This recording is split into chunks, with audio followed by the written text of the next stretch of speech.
I'm Greg Benevent, and I'm very happy to be joining you again for another podcast. But this is not just another podcast. This podcast stands out among the rest. Today, I am very happy to be joined by our CEO and founder here at Website Depot, Danny Starr.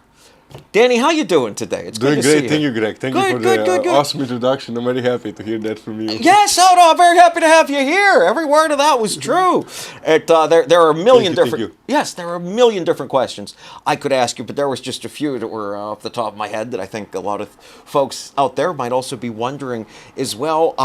I know that Google My Business and Yelp are so important to reputation of a business, for helping it to grow online. But I think a lot of folks kind of wonder, what's the difference between the two? How do they interact? Do they interact? How does that work? So really, what is the differences between Google My Business and Yelp?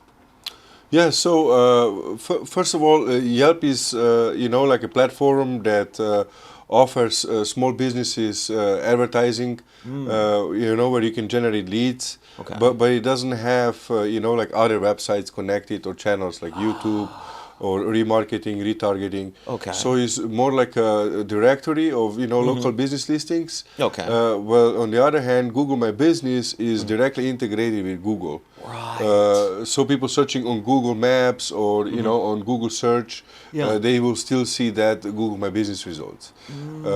So, and then when you look at the database and statistics, there is, Google user database way higher than Yelp. Yelp's been steady, I think, at like 60 or 70 million active users in Northern America, yes. Okay, so from the way you're sounding, it's like almost like Yelp is contained. Like everything that happens on Yelp sort of stays in Yelp in that directory, whereas Google My Business is connected to the larger Google and all these other different platforms you mentioned, like YouTube, that kind of thing. Yes, correct. So Google My Business is basically connected to the search model of Google together with Google inventory. That way you can expand your exposure if you want to be louder in the marketing campaigns. Because it allows you to advertise on YouTube, it allows you to advertise on other websites. Because Google is integrated with 2.5 million websites. That are partners. Where Google shares the revenues with them, 67% for the advertiser, and then 33% for them. I mean, publisher basically, right? So if somebody pays $100 to Google, Google will give $67 to the publisher of that website. Wow. Okay, that does show that there's pretty clear differences between those two when you lay that out that way. So I guess another question that folks may be coming with, this kind of comes up in sort of current events in the news, is that I know that Website Depot does so much with TikTok marketing, and it is in the news that the bill passed to ban TikTok in America. So I was wondering what kind of your thoughts are as to how this might play out and what people should expect and what they should know about this kind of thing. Yes, that's something that is, shaking the technology right now when it comes to TikTok. Shops and small businesses that just started their business on TikTok, and now they depend all of their revenues from TikTok advertising. In 6 months is a deadline, 6 to 9 months, but they have to, basically transfer the ownership from a Chinese company to somebody else here in the States. There's a lot of people that would like to purchase that, but I believe that they don't want to sell it, right?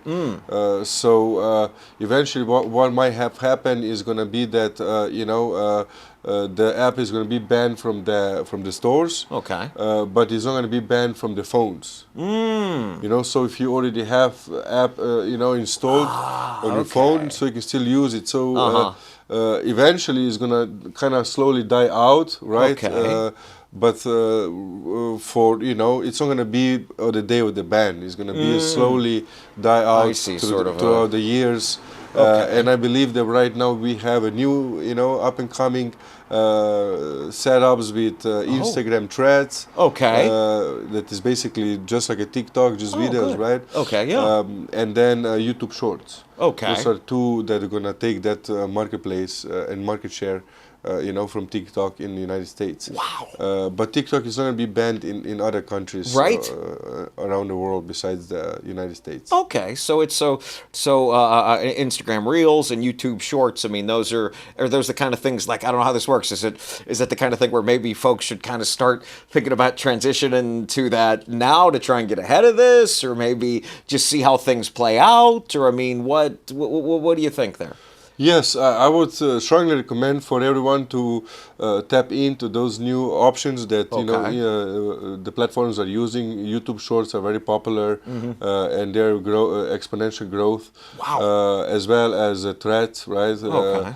There was a big jump when Zuckerberg announced that, but I think that people are going to those platforms, and if you are already on a TikTok, you have a content that you're sharing with your TikTok audience. I would highly recommend sharing same content on Threads and Instagram Reels.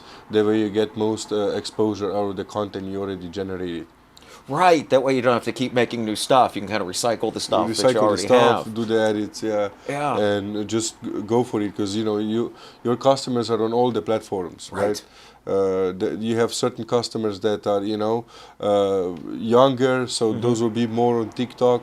And as well as older, right? Because everybody wants to be part of something new. Yes, yes, oh yes. And on that subject of being a part of something new and technology, I think a lot of things that something folks are wondering about is AI. That we've seen such exponential rise in it, even since the last time you and I had a podcast sitting at a table. So I guess if you could kind of talk a little bit about how you use it, how we use it here, and maybe how other folks can kind of utilize it a bit for their business. Yes, I mean, right now, the biggest invention of, last year was definitely Open Chat AI, right, where you can have ChatGPT, drive you, write you letters, or Yes. apologies, or breakup letters, whatever. Absolutely. If you find it hard and emotionally difficult to write something, it will not be that for ChatGPT. Yes. You will write very, very, very professionally. But when it comes to content generating for the websites, right, we have to be, ahead of the game when the AI is getting now, recognized by the search engines. Oh, yeah. So that content isn't as rewarded as the original content that is created by, human interaction. So I think that combination with the AI, what we are implementing, basically that AI is controlling, the websites are up and running at all times, right? So we don't have to have staff checking every 5 minutes. If the websites are up and running, we have an AI that has this under control and notifies the appropriate team members when it finds issues with the websites. So we are immediately notified as soon as the website goes down for any of our customers.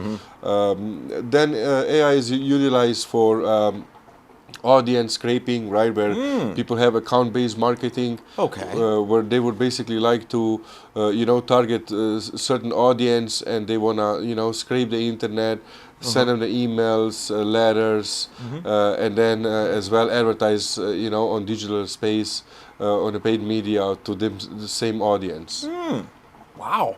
Okay, so from what I'm hearing you say, it sounds like a lot of, the ways that maybe AI is best utilized at this moment when you and I are talking, it sounds like it's for a lot of, like, maybe monitoring, or kind of like using it for like large data collection. Like you mentioned the scraping, you mentioned about how it lets us know when a website has gone down, that kind of thing. Yes, yes. And then, you have right now AI evolve in all type of industries, not just digital space, right? Digital space is one of the easiest to recognize, right? The AIs are now evolving and building, a lot of online properties. Oh, yeah. But we have an AI restaurant in Pasadena, right? It's a fully AI automated. I heard about that, yes, Cali Burger. So basically, no waiter, no chef, everything automatic, and a robot makes you a Californian burger. Wow. Yeah, so I think AI is evolving in all the industries. The most improvements that I have noticed would definitely be the health industry, where the AI is now reading all the tests, right? Wow. And it makes less mistakes than engineers, because it has a particular algorithm that has to obey, and it notifies, right? Oh, I see. So if you went to a radiology and technicians was reading your charts, it would be depending on his day, right? Was he in a good mood, bad mood? Oh, yeah, was he focused? Or was he sleepy? How much caffeine did he have? Was he tired? Right. Was the traffic bad? Okay. Yeah, so because of those reasons, right now the AI is reading those, tests and notifying doctors directly about their findings. Okay. So and then we have this brain implant by Elon Musk, right? That's another thing evolving. I think it was approved, and now it has first 5 humans doing the test. Yeah, I heard a little bit about that. Yeah. Okay.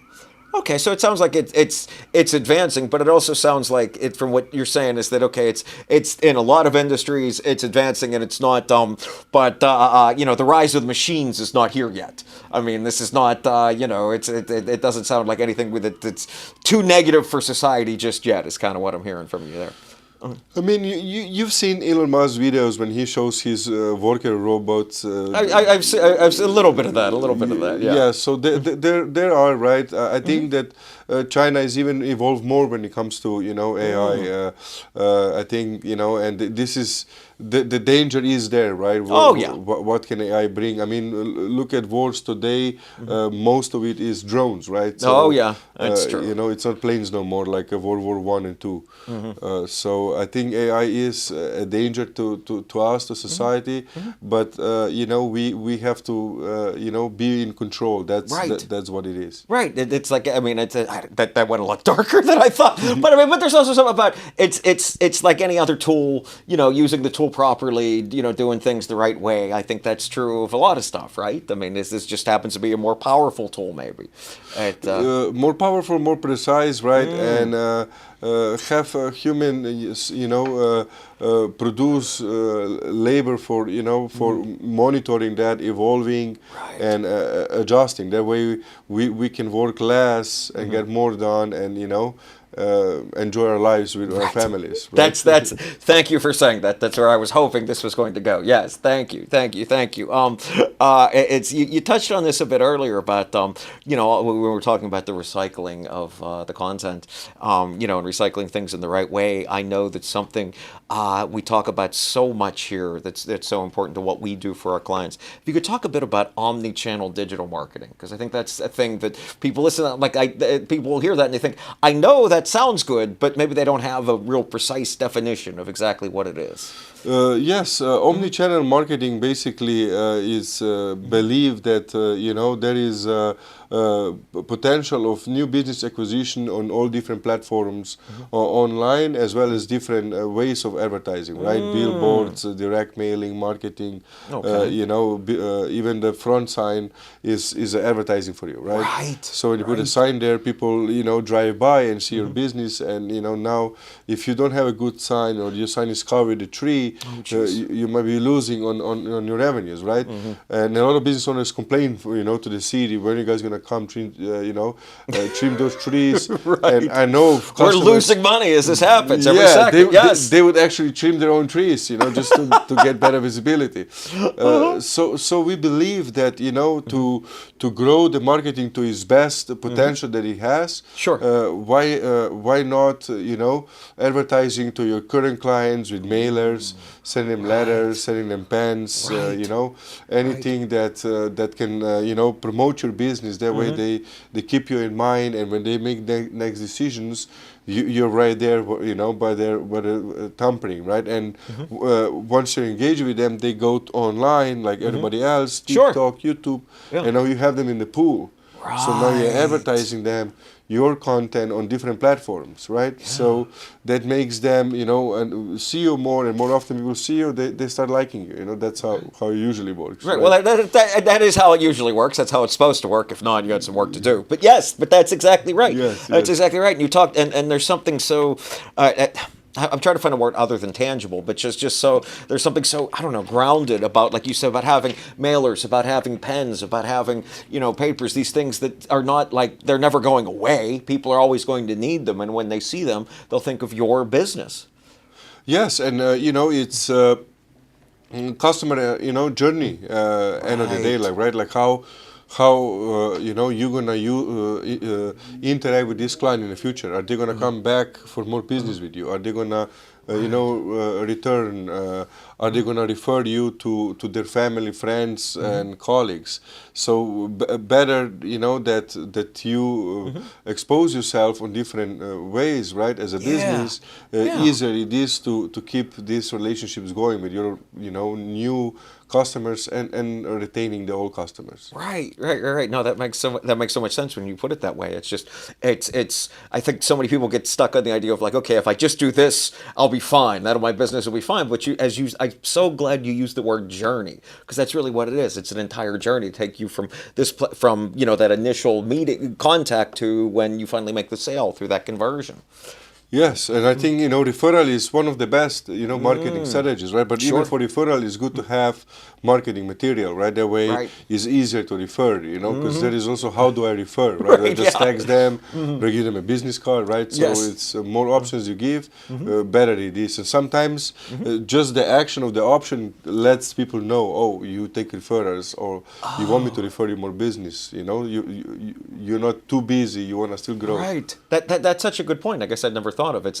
It's right. You always have to make it clear that you're open for these referrals, that you're open, that the possibility exists for you to want to get that more business. It's putting your own company out there to do that. Yeah. Exactly. So you've mentioned about these materials. There's obviously these lovely materials here. I believe a lot of these come from, if I'm not mistaken, you have a new business partner that you work with, a new partner business, if I'm not mistaken. Yes, we work exclusively with the Printing Matters. It's our sister print shop. Printing Matters, yeah. We have there Veronica and Isaiah helping us, and Mark. And they're great, believe me. I've used them myself for stuff outside of this business. Yeah, they're awesome. So it works one with another, right? We want to make sure that if customers need any type of marketing material, we can deliver it at one-stop shop. Oh, wow. They don't have to be shopping around and looking. We have that capacity, and our print shop in Burbank is well connected with local print shops. Oh, yeah. So they all work together for making sure they give the best experience to their clients, for growing their businesses. Oh, 100%. I mean, and when Danny says it's connected, it really is. At the risk of this taking the entire rest of the time of our podcast, can you mention just a few of the things that place prints? Because I've asked them about the things they print, and it just goes on for days, because they print so many different kinds of things over there. Yes, I'll tell you most popular things that people Please, print, right? Tell me what the most popular, because they do like hundreds of things there. I think the one top popular thing are definitely business cards, right? Yeah. Everybody needs business cards, and I think they print those every day. And they print so many different kinds. Yeah, so different kinds, right? You have a low quality, high quality, fancy business cards. You have a tap cards, like right now, where you can just tap. This thing is amazing, this tap card. He was showing me this earlier. And then they would do a lot of mailers, right? People still like this approach, right? If you're my customer, I'll mail you the letter. Yeah. They work with, local schools. So they do some yearbooks and some catalogs for schools. Oh, wow. And a lot of large formats, like banners for new businesses, or for people that have events. So that's very popular. And then of course flyers, trifolds, maps, folders. Wow. Books, booklets, and they're close to the studio, so they also print a lot of scripts, right, for the future movies. That's great. I mean, it's so interesting. I've been hearing you talk just in the course of this interaction today, and you've talked about how you have this new business partner that does all of these different kinds of printings. And yet we've also talked about, which is a traditional kind of advertising. But we've also talked about modern, advanced kinds of advertising, such as AI and such as, you mentioned Google My Business and all that. It shows such a flexibility and an adaptability in what you do and what you've continued to do. If you could talk a bit about, what enables you in this business, in this space, to be so flexible and adaptable, and maybe how other entrepreneurs or business owners could try and cultivate that sense of adaptability and flexibility in their own businesses. That's a very good question. I like it, Greg. I think that the customer's, spirit is what basically moves us in those directions, right? Is for our clients. They believe in us, they trust us, and they have open minds. So we do a lot of experiments with with their budgets, where we learn a lot of new things, and we are able to share that experience with other businesses as well, right? So this is what makes us different. That we go based on customer experience, right? So customers are the ones that want to go further. They want to expand their budgets. They want more business, and they want us to find more ways. And a lot of times they also find ways that we don't know, and then we learn from them. So I think that's good that we have this mentality at Website Depot, grow businesses together with the customers. Yes. Absolutely. No, that was very well said. That really was. I could talk to you all day. That is the list of the questions I had. Is there anything that I didn't ask you that you would like to say, or you would like to comment on, Danny? I thank you guys for all those podcasts that you and Chino do, right? I'm really appreciative. I think this is very important and part of the Omni-channel advertising. 100%. It gives us opportunity to be on YouTube, to be on Spotify, to be in Google Podcasts, all over the internet, and it's evergreen content, right? So even our children can learn from those podcasts something in the future. Despite technology evolving, there are certain principles that always apply, right? And customer service, customer relationships, those are not going anyway, right? And this is where humans are always going to be needed. Yeah. No, that was so well said, because in the end, it's always, that was so profound, Danny, because it just hit, no, really, because it hit me as you were saying that, because in the end, it's always going to come back to this. Two people talking, communicating, figuring it out, a team working together. In the end, that's the foundation. That is a foundation, to evolve any small business. You can automate, a lot of things, but when you grow and evolve, you have, team members, you have staff, you have vendors, you have relationships, and you need, that experiences to grow and evolve as a human and as a business. Right. That is very well said. That's a strong one to go out on, I think. It really is. I could talk to you all day. Well, thanks for coming on again, Danny. Thank you for having me. All right. Thank you, guys. My name is Greg Benevent. Thank you for watching this. On behalf of Website Depot, take it easy. Have a good night.